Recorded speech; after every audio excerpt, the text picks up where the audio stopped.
here, large, like airliner size. You could smell the jet fuel. You could smell the hydraulic fluid. You could smell death.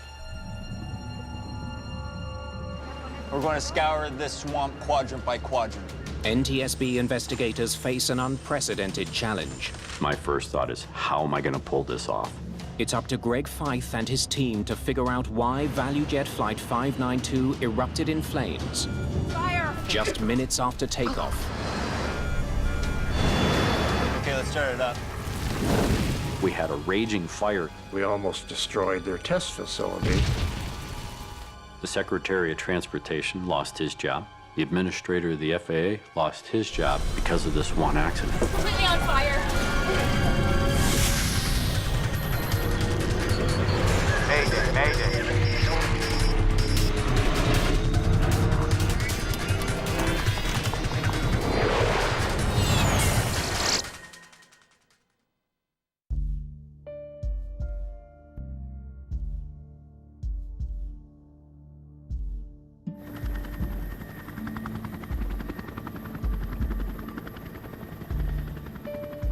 It has been 6 months since Florida's worst aviation disaster. Valujet forced many people in this agency to ask some very tough questions. Federal hearings into the fiery crash of Valujet Flight 592 are filled with controversy and recrimination. I'm the mother of the captain of Valujet 592, Captain Candlin Chamberlain Kubek, and I am very angry. This was one of these historic cases that had a tremendous amount of public attention and public concern. I have always thought this crash was very preventable and very senseless. Valujet 592 fell out of the sky because of a complete breakdown of the system. The Federal Aviation Administration is under attack for failing to implement safety recommendations made 8 years ago after another onboard fire. In 1988, an American Airlines crew managed to land their burning DC-9 and save the lives of all 120 passengers.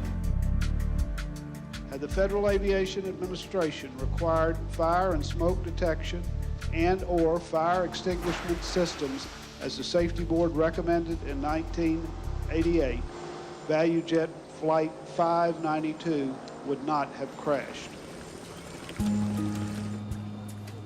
The 105 passengers that were put in danger by that bureaucratic failure boarded a Valujet DC-9 on the morning of May the 11th, 1996. Flight 592 is a short 1.5-hour trip from Miami to Atlanta, Georgia. Let me help you with that.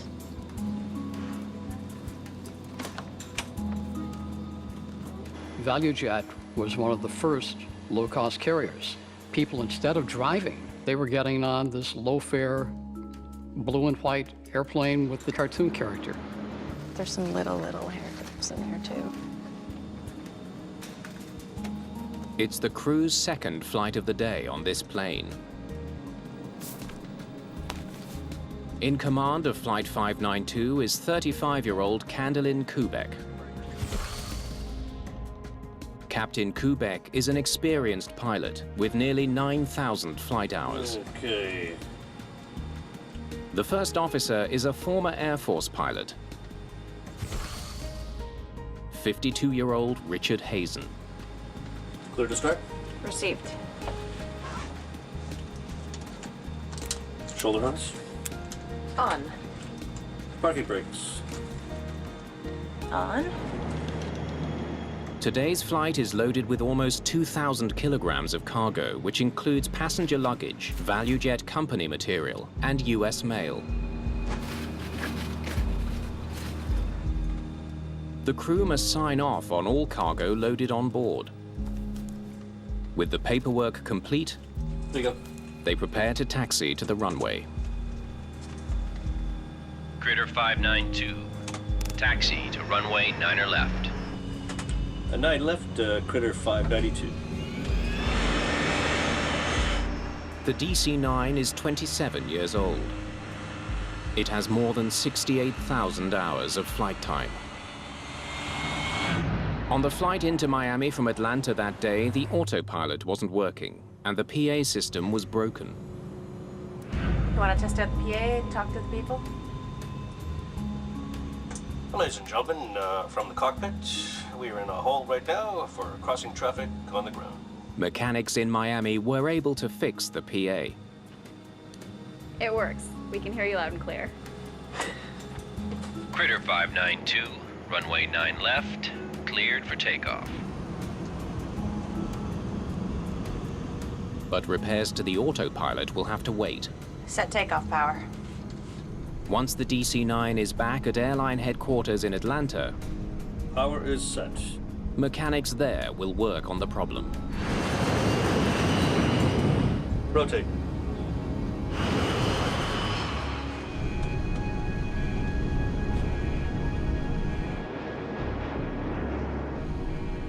The sky was relatively benign that Mayday, and they were just looking forward to getting home.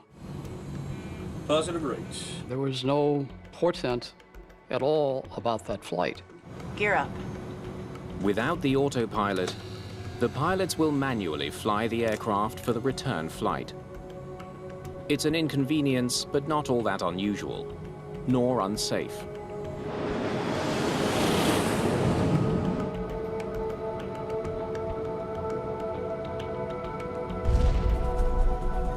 What was that? I don't know. We got some electrical problem. Yeah, that battery charger's kicking in. The plane's batteries are draining fast. Captain Kubek worries she could lose power to her instrument panel and other key flight systems. We're losing everything. Just 6 minutes after takeoff, the crew is facing a barrage of Critter failures. 592, contact Miami Center on 132:45. So long. Controllers in Miami believe Flight 592 is safely on its way to Atlanta. But in the cockpit, Captain Kubek decides to turn around. We need to go back to Miami. Do you smell smoke?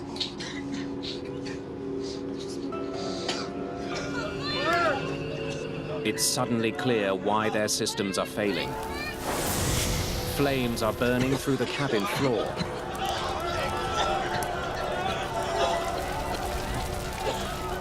$592 needs immediate return to Miami. Kubek has to get the burning plane on the ground as quickly as possible.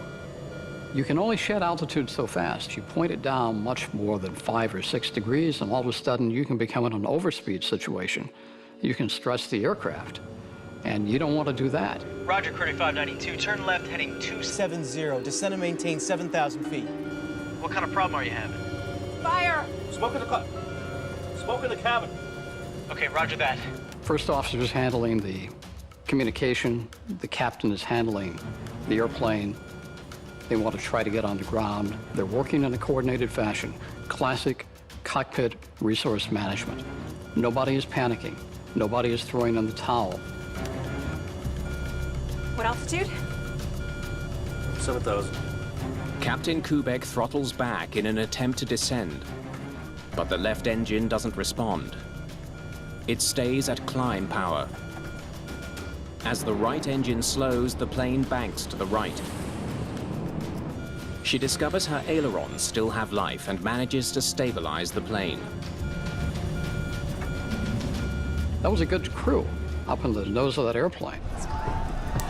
Passengers are in a desperate fight for survival, but there's no escaping the onboard flames, which are burning at over 1,000 degrees Celsius.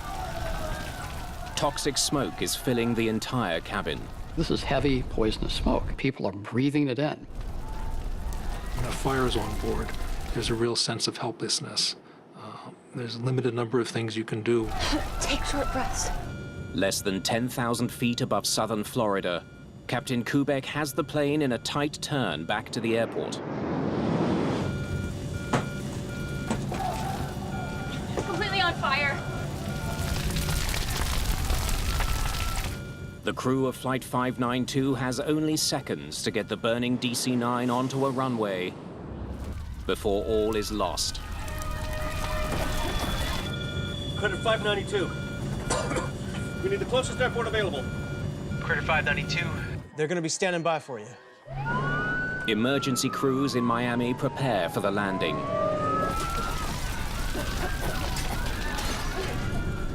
The airplane starts losing altitude progressively. The airplane is out of control. The first officer's request for an alternate airport are the last words controllers hear from the crew. The DC-9 plummets towards the ground at over 700 kilometers per hour.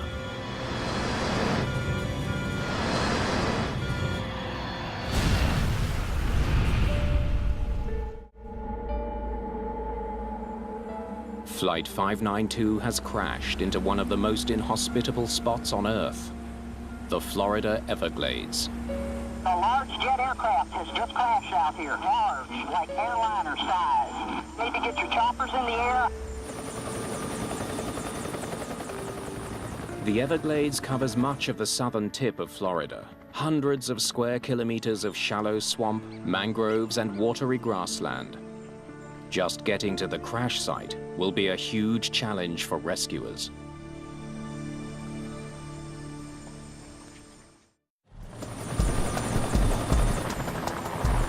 Miami-Dade police helicopters find the wreckage of Valujet Flight 592 in swampland, far from the nearest highway. Federal safety officials say it's the most difficult recovery operation they've ever faced, with wreckage strewn like confetti in a muddy, alligator-infested swamp that can only be reached by helicopter or airboat. The very waterous, marshy area, and that's proving difficult to reach people that may have survived this crash. Rescuers know that the first hours of this rescue operation are critical. In 1972, Eastern Airlines Flight 401 crashed into the Everglades 6 kilometers from the Valujet crash site. Several passengers drowned before rescuers could reach them. Yeah, to be in the Everglades after the crash, it was utter devastation, destruction. The smell, you could smell the jet fuel. You could smell the hydraulic fluid. You could smell death. Most of the aircraft has sunk beneath the surface of the swamp. The wreckage was in the Everglades. It's a hostile environment. It wasn't clear at that point how much we'd be able to learn from the wreckage or be able to recover. We suited up as best as possible. We first put on that Tyvek suit, and then we put on an extra sleeve, put 2 surgical gloves on, put a pair of work gloves on, and then they duct taped the work gloves to the Tyvek suit. The heavy gear protects rescuers from spilled fuel and other toxins, but below the surface of the swamp lurks an even deadlier threat. They had to have a sharpshooter on top of the airboat at all times. The crash site is a nesting ground for alligators.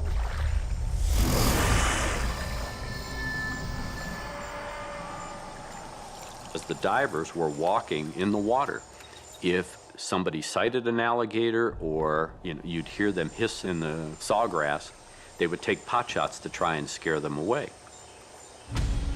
Just hours after the crash, officials come to a grim conclusion. It doesn't look good that there are any survivors. All 105 passengers on board Flight 592 are dead.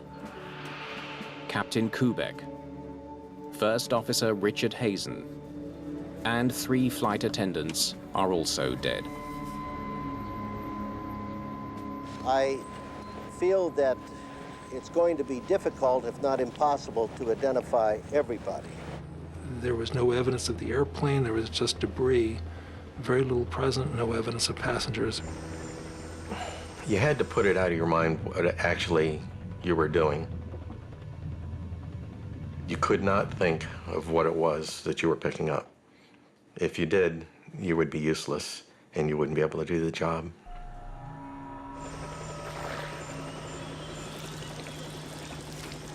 My initial reaction in a situation like that is just, it's anger.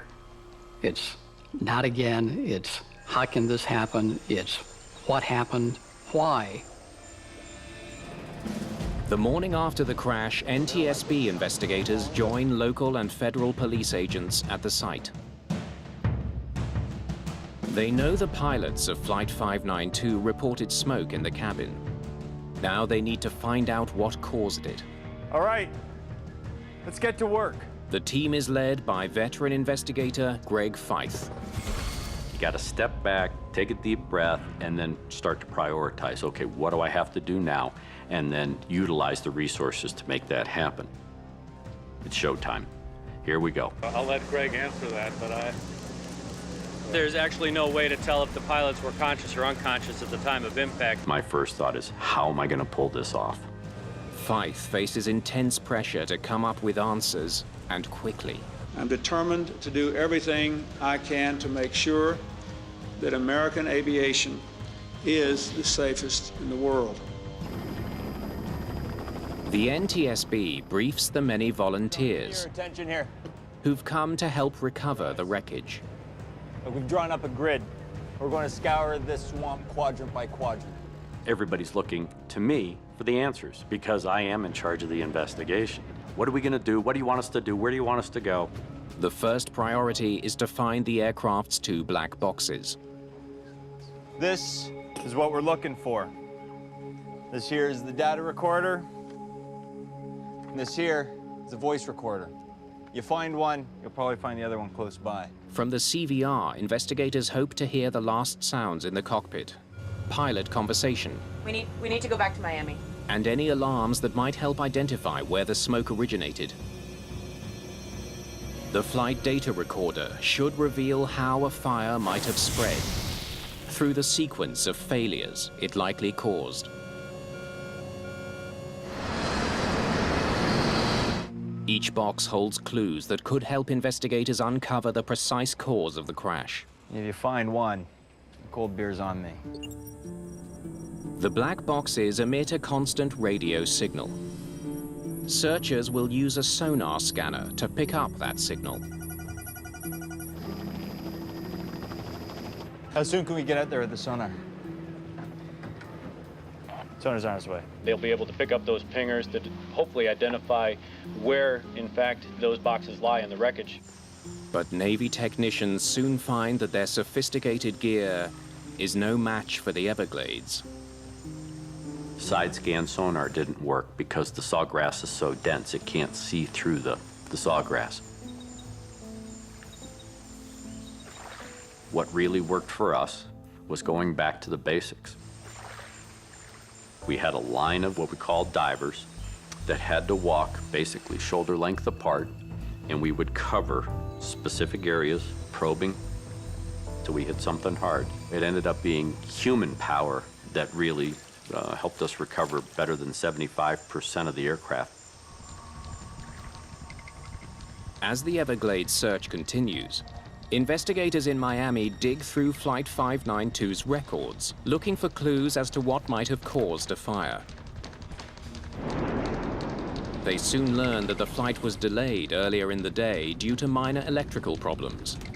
The find raises concern that an electrical fire brought down the plane. We were looking at any explanation. There could have been a fault in the wiring or a short circuit, and we realized it's going to be a very difficult investigation. Recovery teams continue to battle intense heat. Florida, in May, 90 degrees, 95% humidity. We had to worry about how long can you be in that heat? You're trudging through in your waders, and you're stepping on stuff. You have to bend down and you have to pick it up and see what it is. There were times where, you think you're picking up a wire bundle, and it was a snake. You're picking up the back end of a snake.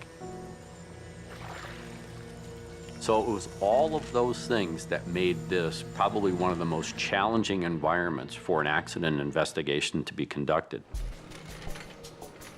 NTSB fire investigator Merritt Berkey studies masses of tangled wiring from the crash site. I was sent down there to determine the cause of that in-flight fire. When faulty wiring sparks a fire, electrical arcing causes the wires to burn and melt. When we recovered more of the electrical harness on the plane, we saw some damage there, but it wasn't evidence of electrical arcing on the wires. It was all external damage to the insulation. The careful examination rules out faulty wiring as a potential cause of the fire.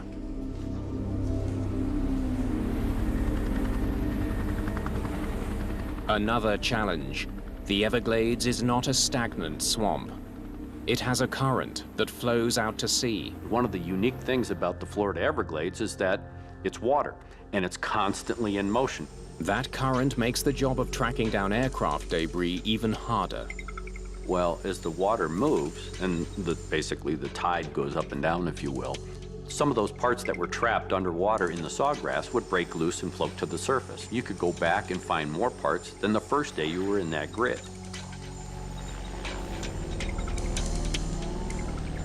2 days into the investigation, Fife finally catches a break.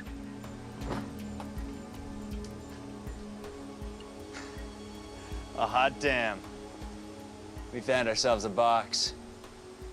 It was sitting on the bottom in the mud, partially submerged under about 3 to 4 feet of water. One of the Metro-Dade Police Fire Rescue folks was walking their grid and actually stepped on one of the orange boxes. The whole accident site, all of the investigators, everybody comes to a halt as soon as the word spreads that we think we got a recorder. Officials wasted no time bringing it out of the swamp into a police car and onto a plane for Washington. The aging DC-9 was equipped with a primitive FDR. It recorded only 11 flight parameters, compared to the hundreds recorded by modern units. But the next morning, when Fife studies the preliminary results from Washington, he finds a clue that may point to the origin of the fire. Dive 800 feet and back in 3 seconds. It's impossible. The FDR recorded a sudden increase in air pressure. What we found on the flight data recorder that records the parameter of the static pressure was that there was a bump. It spiked briefly and then went back to a nominal value. Sensors on the fuselage measure outside air pressure. Normally, the pressure decreases with altitude. But as Flight 592 was climbing, the pressure briefly went up, not down. A DC-9 cannot dive and climb that quickly. Hey. The numbers don't make sense. Look at this. We really didn't know we theorized about a variety of different things. Could have been an explosion on board. A shockwave moving outward from inside the aircraft can cause a sudden spike in external pressure. And of course, you start thinking, an explosion could do that. So do we have a bomb? With an onboard explosion a real possibility, Merritt Berkey examines the wreckage to see if he can figure out where the fire originated. So we had a lot of parts coming in that were damaged, almost all limited to the cargo compartment. We had melted structure components that were in the overhead of the cargo compartment, which made up the floor of the passenger compartment. And then we also had some seat tracks for the passengers that were burned and melted. We determined that the fire was very intense up in the upper area of the cargo compartment on the left side.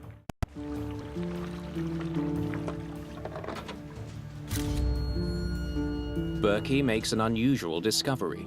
It's stainless steel. You don't normally see burned stainless steel in in-flight fire. Planes are made of lightweight material like aluminium and titanium, not stainless steel. The burned metal raises a question. Just what kind of cargo was on board the plane?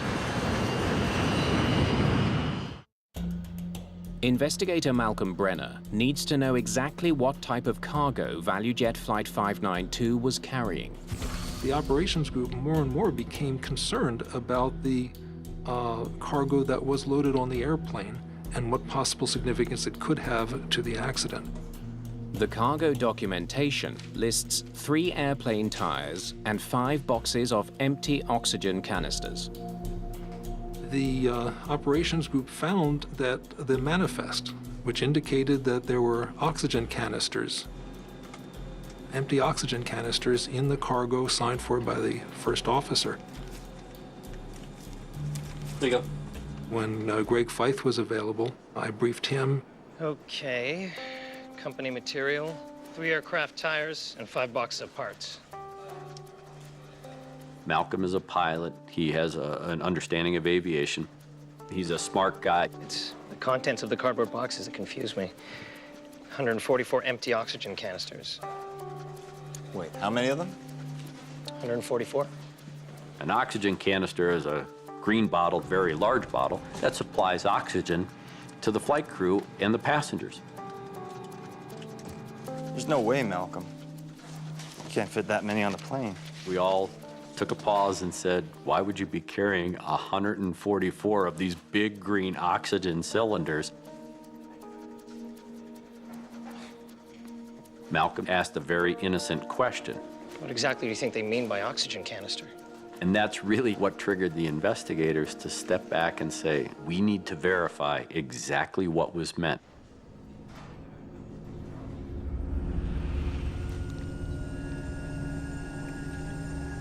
At the crash site, the recovery work continues.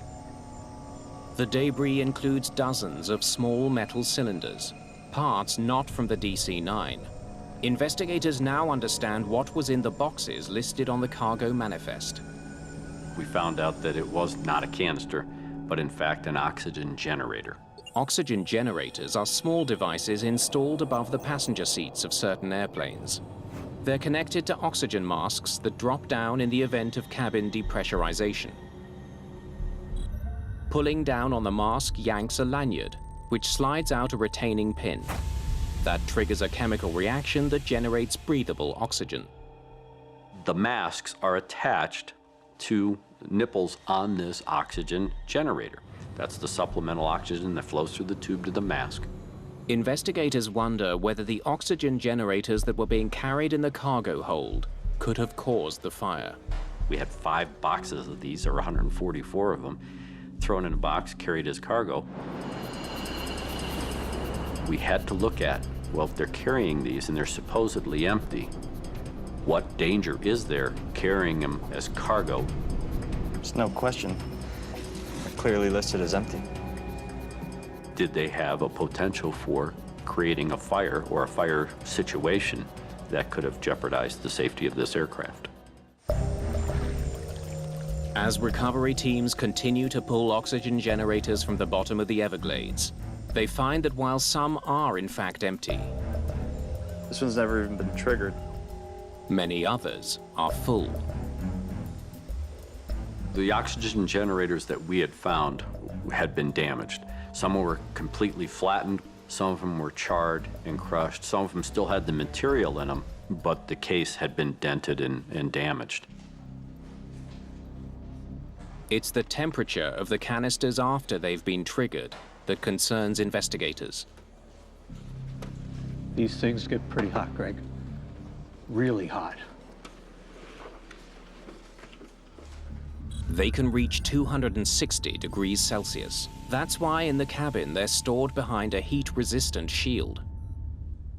An oxygen generator that is not mounted in its proper position in a heat sink cradle in the passenger service unit is lethal. Because if it's anywhere near a combustible material, you're going to have a fire.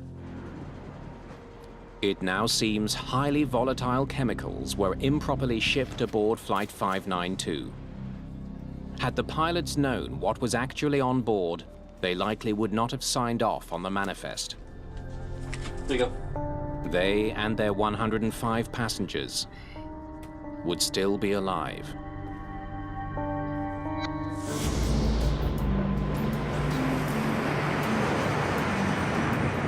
4 days after the crash of Flight 592, hazardous materials specialist Jim Henderson joins the team. Initial documentation that we were looking for was the records of where the chemical oxygen generators had come from, how they got on the airplane. Henderson reviews the history of the Valujet fleet. We found out that Valujet had recently purchased 3 airplanes from other carriers. Well, I think I know where they came from. Valujet's work order on these airplanes basically were to open the plane up, find out what the dates were on the generators. Oxygen generators have a shelf life. To meet federal safety standards, any out-of-date generators on the recently purchased planes needed to be replaced. That job was given to a company called Sabertech. We spoke to the maintenance personnel primarily to find out how these were handled. Thanks for taking the time. The chemical oxygen generators had been removed from an airplane. We wanted to make sure that they were handled in accordance with their work cards. Henderson learns that Sabertech removed 144 oxygen generators. Most of them were out of date, but still full. There are strict guidelines regulating how oxygen generators are to be removed and shipped safely. The work orders basically described how to take them off the aircraft and how to replace the new generators on the aircraft. Once removed from the aircraft, one of the safety precautions is to replace the safety cap that keeps it from accidentally activating. It says we should put shipping caps on them. Do we have any? Many of the mechanics realized how dangerous they were. The mechanics recognized the need for safety caps. Several mechanics told us in interviews that they had advised their supervisors of the need for safety caps. They look like this. Did you see any? No, they didn't have any. And you can't take them off the new ones. Henderson learns that since they didn't have protective caps, Sabertech mechanics improvised. The maintenance people didn't have the safety caps. One of the other things that was mentioned on the work order was that they take the lanyards and wrap them around the oxygen generator. There were several others who felt that the lanyards were unnecessary, so they actually physically cut the lanyards off, leaving the pins basically free inside of the generator. Did you put any labels on the actual generators? After I pulled them out, I put a green tag on them. On the tags, Sabertech workers wrote the word expired. What investigators still don't know is how the 144 oxygen generators ended up on a passenger plane weeks later.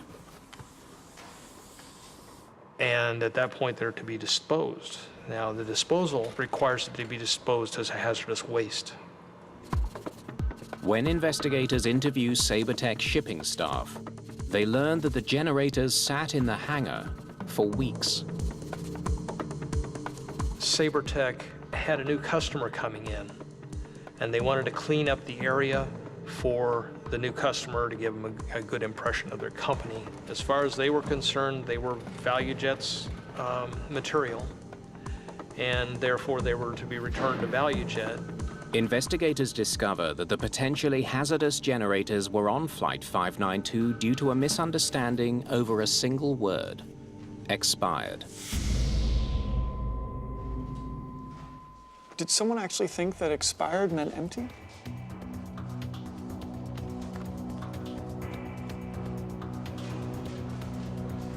The shipping papers describe the oxygen generators as oxy, or XY for oxygen, canisters, and then the word empty. This was a big problem because these oxygen generators weren't empty. They had expired, but expiration just meant that they had exceeded their shelf life. The use of the term empty was an error on his part. However, the shipping clerk himself wasn't that familiar with the oxygen generators. They were still capable of generating oxygen. They hadn't been properly safed. They hadn't been properly packaged.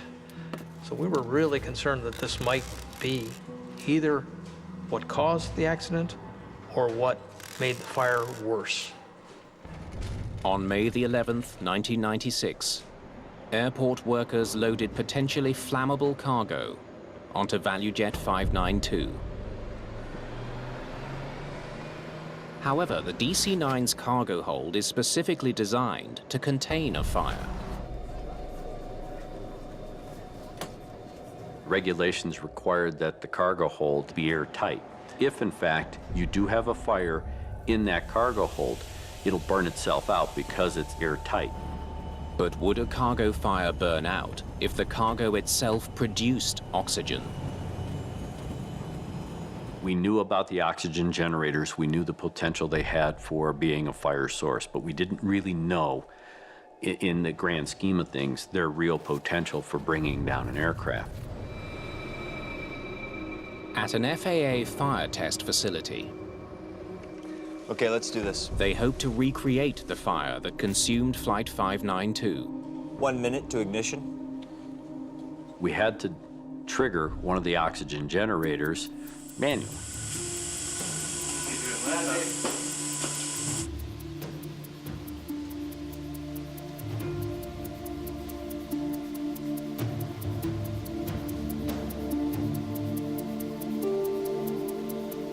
Nothing at all. We didn't really get much of a fire. An activated oxygen generator isn't enough to set fire to the cardboard box it's packed in. So how did these things start a fire? NTSB investigators are back at square one. They can't prove their theory.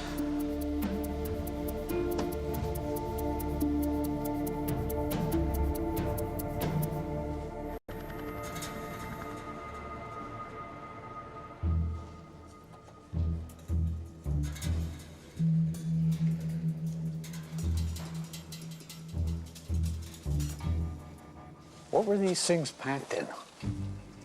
The failure of the fire test prompts investigators to look more closely at exactly how the oxygen generators were packaged for transport. The first test we did, we had not packed them exactly the way they were packed. You need a layer of bubble wrap. Like we did not use bubble wrap in the first test. That is, put bubble wrap over the top of the generators before we closed the box.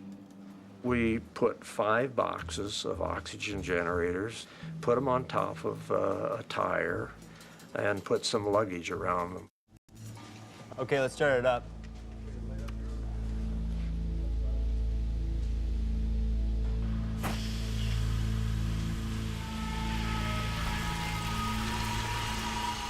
It made an unbelievable noise. It sounded, it was a high-pitched scream. We all looked at each other, we were kind of startled. I mean, the sound was deafening.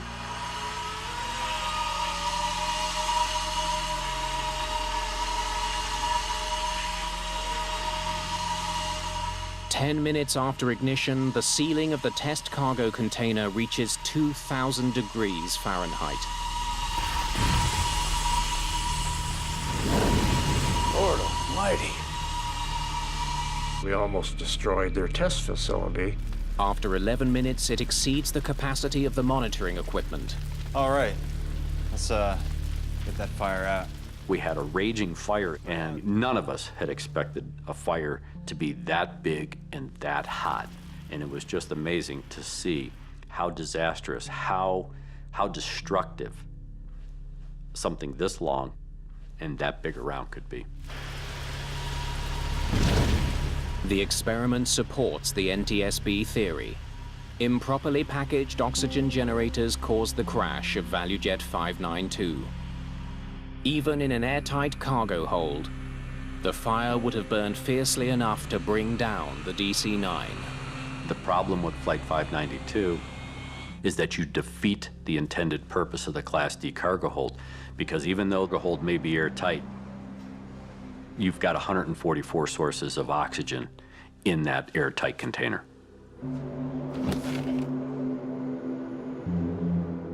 Investigators now suspect that the accidental activation of a generator during loading or on takeoff is all that it took to trigger a disaster that claimed 110 lives.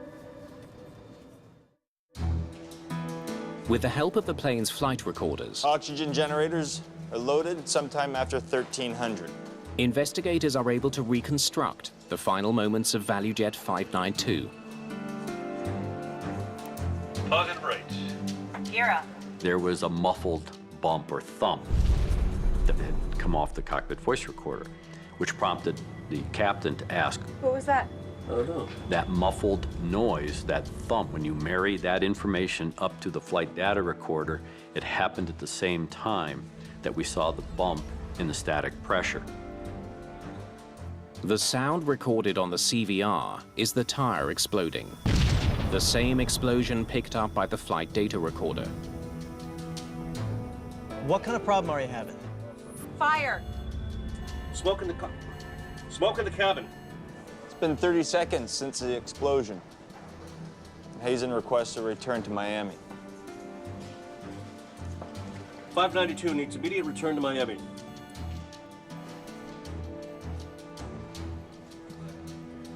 We can hear a lot of background noises. We have the flight attendant coming up front. Completely on fire.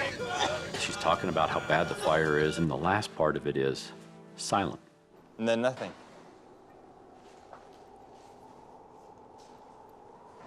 There is no crew interaction. There is no talking.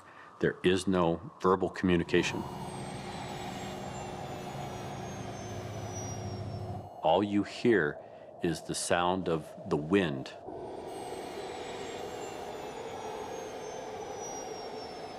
It indicated to us that whatever was happening was fast, incapacitated the flight crew to the point where they were unconscious.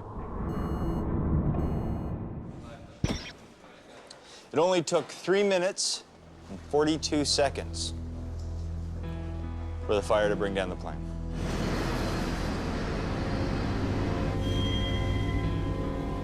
There was no chance of getting the plane to the ground safely.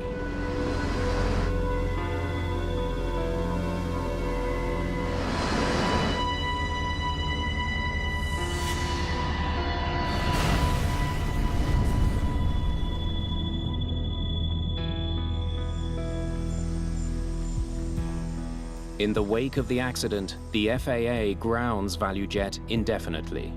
The National Transportation Safety Board recommends better training for employees who handle oxygen generators. There weren't any bad guys with black hats. They were all people just trying to get by, doing the best they could. The NTSB also renews its call from 8 years earlier to have smoke detectors and fire extinguishers installed in the cargo holds of all passenger jets. FAA turned around after Valujet crashed and mandated fire suppression and fire alerting systems, but they should have done that a long time ago. An inferno, what a hell those people went through. And our loved ones are dead because this agency has not done its job. It's classic tombstone regulation. You build a body count, and that body count is the only thing that sways people to go out and do anything. The Secretary of Transportation lost his job. The administrator of the FAA lost his job because of this one accident. It was a very important lesson, and it's unfortunate that it comes about with this kind of cost, but this was a case that did make major changes in the industry, that we all work together to make sure this doesn't happen again.